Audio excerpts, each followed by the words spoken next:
இப்போ ஒரு வீடியோ பதிவு லோட் ஆயிருக்கு இல்லையா? இந்த வீடியோ பதிவு ரஷ்யன்ஸால கொடுக்கப்பட்ட ஒரு வீடியோ பதிவு தான். இது பார்க்கறதுக்கு ஃபர்ஸ்ட் பெர்சன் கேமரா. இப்ப எப்படிங்க ட்ரோன் வந்து FPV ட்ரோன்கள் சொல்றோம். அன்மேன்ட் ஏரியல் வெஹிக்கிள்னு சொல்லிட்டு அத வந்து காமிகாசி ட்ரோனாவும் ரஷ்ய தரப்புல இருந்து பயன்படுத்திட்டு இருக்காங்க. ஆனா இப்போ பல டெக்னாலஜிஸ் பார்த்திருக்கோம். எல்லாமே அடுத்தடுத்த கட்ட வளர்ச்சி நோக்கி போயிட்டு இருக்கு. முதல்லலாம் நம்ம சொல்லிட்டு இருந்தோம் இல்லையா? இது போல ஒரு டேங்க் டிரைவர் டேங்க்குக்குள்ள உட்கார்ந்துட்டு இருப்பாரு. அதுல ஃபுல்லா வெடிமருந்துகளா இருக்கும். அந்த வெடிமருந்துகள பொருத்தி அவரு சில தூரத்துக்கு போனதுக்கு அப்புறமா எக்ஸலரேட்டர்ல செங்கல் எடுத்து வச்சுட்டு எட்டி குதிச்சிட்டாரு அப்படின்னா, அது பாட்டுக்கு டேங்க் முன்னேறி போயிட்டே இருக்கும். ஒரு வேள உக்ரைன் வந்து அந்த டேங்க் அடிக்கிறாங்கனாலோ, இல்ல ஒரு டிஸ்டன்ஸ் போனதுக்கப்புறம் ரஷ்யா வந்து ரிமோட்ல பட்டன் அழுத்துனாலோ, அந்த டேங்க் வந்து வெடிக்கும். காமிகாசி டேங்கா பயன்படுத்துறாங்க அப்படிங்கிற சொல்லிட்டு இருந்தோம் இல்லையா? இது பெருமளவுல ரஷ்யாக்கு உக்ரைனோட டிஃபென்ஸ் லைன உடைக்கிறதுக்கு அதிக அளவுல கை குடுத்துக்கிட்டு இருந்தது. இப்போ நம்ம ஏன் இந்த டேங்க்குகள வந்து நம்ம ட்ரோன் டேங்க்குகளா மாத்திறக்கூடாது அப்படிங்கிறதுக்காக, ஃபர்ஸ்ட் பெர்சன் ட்ரோன் டேங்க்கா வந்து இத மாத்தியிருக்கிறாங்க. ஸோ இதனால என்னன்னா, கண்ணாடி மாரி நம்ம காகுல்ஸ மாத்திட்டோம் அப்படின்னா, ஒரு டேங்க் டிரைவர் டேங்க்குக்குள்ள உட்காந்து எப்படி பார்க்குறோமோ, அது போல பார்த்துக்கிட்டே இருக்கலாம். அ நார்மலா என்ன வியூ இருக்குமோ, அந்த வியூ இருக்கும். ஸோ இந்த டேங்க் வந்து பார்த்தீங்கன்னா, ஒரு மனுஷன் உள்ள உட்காந்து ஆப்பரேட் பண்ணணும்னு நீடு கிடையாது. ஒரு பர்ட்டிகுலர் டிஸ்டன்ஸ்ல உட்காந்து அதாவது 5 கிலோமீட்டர் ரேஞ்ச் வரைக்கும் இருக்கும் அப்படிங்கிறாங்க. இது போர் சூழல் எக்ஸாக்ட்டான டிஸ்டன்ஸ் தெரியாது. பட் லோக்கல் சோர்சஸ் சொன்னது 5 கிலோமீட்டர் டிஸ்டன்ஸ் அப்படிங்கிறாங்க. ஸோ இது போல டேங்க்குகள்ல வந்து பார்த்தீங்கன்னா, பல வகையா யூஸ் பண்ணிக்கலாம். ஒண்ணு வெடிமருந்துகள நெனச்சுட்டு, உக்ரைனோட நிலையை நோக்கி போனதுக்கு அப்புறமா வெடிக்க வைக்கிறதுக்கு பயன்படுத்திக்கலாம். 2வது ஒரு இடத்துல ஒரு அஃபென்சிவ் ஆப்பரேஷனுக்கு ரஷ்யா போறாங்க அப்படின்னா, ஒரு 4 டேங்க் அனுப்புறாங்கன்னு வச்சுக்கோங்களேன்.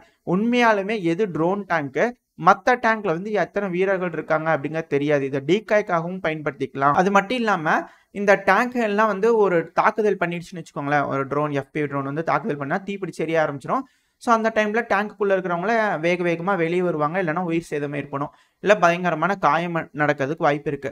இது போல ட்ரோன் டேங்குகளா இருக்கும்போது, இது தீப்பிடிச்சு எரிஞ்சுட்டே இருந்தாலும், நேரா உக்ரைனோட நிலையிலேயே போய் சொருகுறதுக்கு இது சௌரியமா இருக்கு அப்படிங்கிறது போல ரஷ்ய தரப்புல சொல்றாங்க. இது காம்பேட்லயே டெஸ்ட் பண்ணிட்டு இருக்கோம் அப்படிங்கிற ஒரு ஸ்டேட்மெண்ட்ஸும் ரஷ்ய தரப்புலருந்து வருது.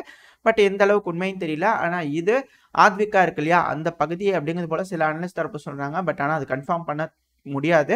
பட் ஆனா இது போல நடந்துட்டு இருக்கு. இதுக்கு மேல இந்த ஆச்சுரேட்ரேனியா பகுதிகள்ல இது போல அதிகமான ட்ரோன் டேங்குகள் களமிறங்கலாம் அப்படிங்கிற சொல்லப்பட்டு வருது. மிகப்பெரிய டெக்னாலஜி டெவலப்மெண்ட் தான்.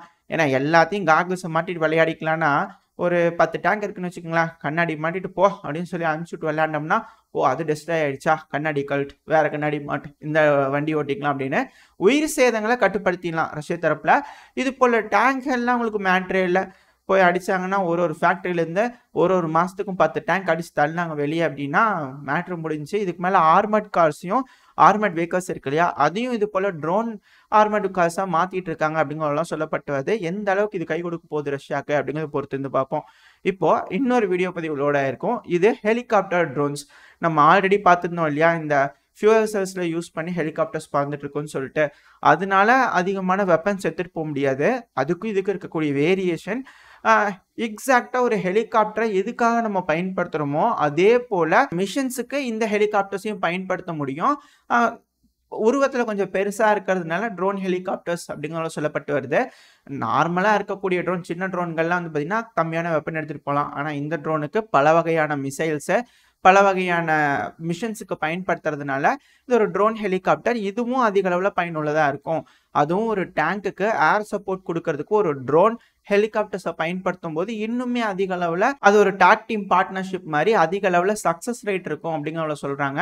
இது 2ம் இணைஞ்சா, இல்ல தனித்தனியாவா இந்த களத்துல வந்து பெர்ஃபார்ம் பண்ணும்போது தான், எக்ஸாக்ட்டா இதோட மிஷன்ஸ் எப்படி வேலை செய்யுது அப்படிங்கிறதெல்லாம் நம்மளுக்கு தெரிய வரும்.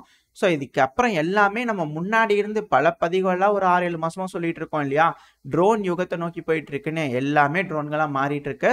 அதுதான் இங்க இருக்கக்கூடிய பிரச்சனையே. ஏன்னா காமிகாசி டேங்க், காமிகாசி ஹெலிகாப்டர்ஸ் அப்படின்னா, அப்படியே கிறுகிறுன்னு யோசிக்கும்போதே, இது எதிரிகளுக்கு கண்டிப்பா அச்சுறுத்தலை ஏற்படுத்தக்கூடிய ஒரு விஷயம் தான். ஏன்னா நேட்டோவோட ட்ரூப்ஸ்ல உள்ள வரேன்றாங்க இல்லையா? அவங்கள எதிர்த்து சண்டை பிடிக்கிறதுக்கு இது போல ட்ரோன்கள் அனுப்புனாலே போதும். மிகப்பெரிய இழப்புகள அவங்களுக்கு ஏற்படுத்திடலாம். ஸோ இத எப்படி மேற்குலக நாடுகளா இருக்கட்டும், உக்ரைனா இருக்கட்டும் சமாளிக்கிறாங்க அப்படிங்கிறத பொறுத்து இருந்து பார்ப்போம். ஏன்னா ஒன்ஸ் இது கை கொடுக்க ஆரம்பிச்சிருச்சுன்னா, எல்லாத்தையும் வந்து இவங்க ரோபோட்டா மாத்த பார்ப்பாங்க. அப்படி பண்ணும்போது இழப்புகள் அதிகமா இருக்கும். அதுவும் இந்த டர்ட்டில் டேங்க்லாம் ட்ரோனா இருந்ததுன்னா, அடே அப்பா! யோசிச்சு பாருங்க. பெரும் அளவுல செஞ்சு விட்டுருவாங்க இல்லையா? ஸோ எந்த அளவுக்கு சக்சஸ் குடுக்குது அப்படிங்கிறத பொறுத்து இருந்து பார்ப்போம். அப்புறம் இந்த மொபைலைசேஷன் ப்ராசஸ் ரொம்ப சிக்கலாயிட்டு இருக்கு அப்படின்னு தொடர்ந்து பார்த்துக்கிட்டு இருக்கோம். இப்போ அடுத்தது ஒரு வீடியோ பதிவு லோட் ஆயிருக்கும். இது ஒடசா பகுதியில் எடுக்கப்பட்ட ஒரு பதிவு தான் இது. இந்த ஒடசா பகுதியில் பேட்டில் ராயல் வந்து ஆரம்பிச்சிருச்சு அப்படிங்கிறது போல. பேட்டில் ராயல் எல்லாத்துக்கும் தெரியும்னு நினைக்கிறேன் WWE பார்த்தவங்களுக்கு.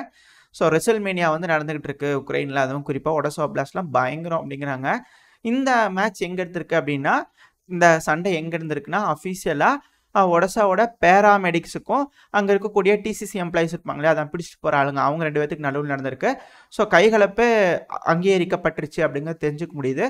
இந்த பேராமெடிக்ஸ் அதனால் என்ன பண்ணுறாங்கன்னா, இந்த பெப்பர் ஸ்ப்ரே இருக்கும்ல, அப்படியே மூஞ்சி மேலே புஷ்ன்னு அமுக்கி விட்டுறாங்க. இதனால் காண்டான அந்த டிசிசி எம்ப்ளாயிஸ் போலீஸ்காரன்ட்டு கம்ப்ளைண்ட் கொடுத்து போலீஸ்காரங்களை கூட்டிகிட்டு வந்து போலீஸ்காரங்களோட உதவியோட பிடிச்சிட்டு போயிட்டாங்க. இதனால் அங்கே இருக்கக்கூடிய ஆம்புலன்ஸ் டிரைவர்லாம் ஸ்ட்ரைக் பண்ணிட்டு இருக்காங்க அப்படிங்கிற சொல்லப்பட்டு வருது. இது மேலும் மேலும் சிட்டிசன்ஸுக்கு தானே பெருமளவில் இக்கட்டான சுச்சுவேஷனுக்கு கூட்டிகிட்டு போகும். இப்போ ஆம்புலன்ஸ் டிரைவர் இல்லைன்னா எதுக்கு வேண்டாம். ஆம்புலன்ஸோட தெரியும் உங்களுக்குலாம் டாக்டரு ட்ரீட்மெண்ட் பார்க்குறீங்களா, அவன் இராணுவத்துக்கு கூப்பிட்டா வரமாட்டேங்கிறான், அவனுக்கு என்ன ஃபஸ்ட் எய்டு? வா முதல்ல, நீ முதல்ல வாங்க. அங்கே அடிபட்டுருக்குது, ஏகப்பட்ட வீரர்கள் இருக்காங்க, அவங்களுக்கு அடிபட்டு இருக்கு. சும்மா ரஷ்யா பாட்டுக்கு ஏர் ஸ்ட்ரைக் பண்ணிக்கிட்டே இருக்குது. காயமடைஞ்சவங்களுக்குலாம் மருத்துவ உதவி செய்யணும்ல, வா நீங்களாம் ஃப்ரண்ட் லைனுக்கு வாங்க அப்படிங்கிறது போல் இவங்களை கூப்பிட்டு இருக்காங்க. நீங்கள் துப்பாக்கி எடுத்து சண்டை பிடிக்க வேணாம், வந்து அங்கே ஹெல்ப் பண்ணு அப்படிங்கிறத கூப்பிட்றாங்க. சிவிலியன்ஸ் வந்து பார்த்தீங்கன்னா பிராதிப்படைவாங்கல்ல, எங்களுக்கு அதில் விருப்பம் இல்லை, ஃப்ரண்ட் லைனுக்கு அதுக்கு விருப்பம் இல்லை அப்படிங்கிறது இங்கே இருக்கக்கூடிய பேராமெடிக்ஸோட கம்ப்ளைண்ட்டு. ஆனால் அங்கே இருக்கக்கூடிய சிவிலியன்ஸுக்குலாம் நீ என்ன பண்ண போகிற, அங்கே வந்து எங்கே பண்ண அப்படின்னு கவர்மெண்ட் தரப்பில் கோரிக்கை வைக்கிறாங்க. இது எங்கே போய் முடிய போகுது அப்படிங்கிறது தெரியல. இது எங்கேங்க இது ஹியூமனிட்டி, இந்த மனித நேயம், அவரை ஏகப்பட்ட விஷயங்கள்லாம் சொல்லுவாங்கள்ல, கருத்து சுதந்திரம் என்னென்னமோ சொல்லுவாங்க இல்லையா, அதெல்லாம் எங்கே போச்சு? Where is Ukraine, where is democracy அப்படிங்கிறது போல கேட்குறாங்க. ஆனால் திஸ் இஸ் டெமோக்ரஸி அப்படின்னு இப்போ மேற்குலக தரப்புலேருந்து ஒரு புது டெஃபினேஷன் கொடுப்பாங்க அப்படிங்கிற நம்மளால புரிஞ்சுக்க முடியுது. ஏன்னா அவங்க நன்மை மட்டுமே செய்வாங்க, நல்லது மட்டுமே சொல்லுவாங்க, அவங்க செய்யறதை நியாயப்படுத்துவாங்க அப்படிங்கிறதெல்லாம் மாற்றுக்கருத்து இல்லை. என்ன நடக்குது அப்படிங்கிறத பொறுத்து வந்து பார்ப்போம். அடுத்து வந்து பார்த்தீங்கன்னா, இப்போ ஒரு வீடியோ பதிவு லோட் ஆயிருக்கும்.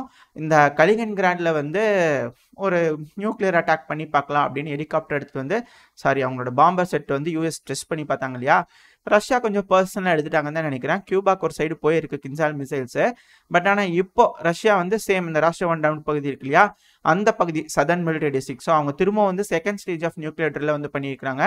இஸ்கந்தர் பேலிஸ்டிக் மிசைலாம் திருப்பி கொண்டு வந்து எல்லாம் பொருத்தி பட்டன் அமுத்தினோம்னா போய் விழுந்தா எந்த அளவுக்கு சேதம் இருக்கும் அப்படிங்கிறது போல சும்மா சோதனை பண்ணி பார்த்துருக்காங்க. ரெண்டாவது, இந்த கின்சால் மிசைல வந்து MiG-31 ரக விமானம் இருக்கு இல்லையா, அதோட பெல்லியில் கட்டி தூக்கிட்டு போய் அப்படியே போடலாமா, எங்கே போடலாம் அப்படின்னு வலிச்சு வச்சு ஓட்டி போட்டு செக் பண்ணி பார்த்துருக்குறாங்க.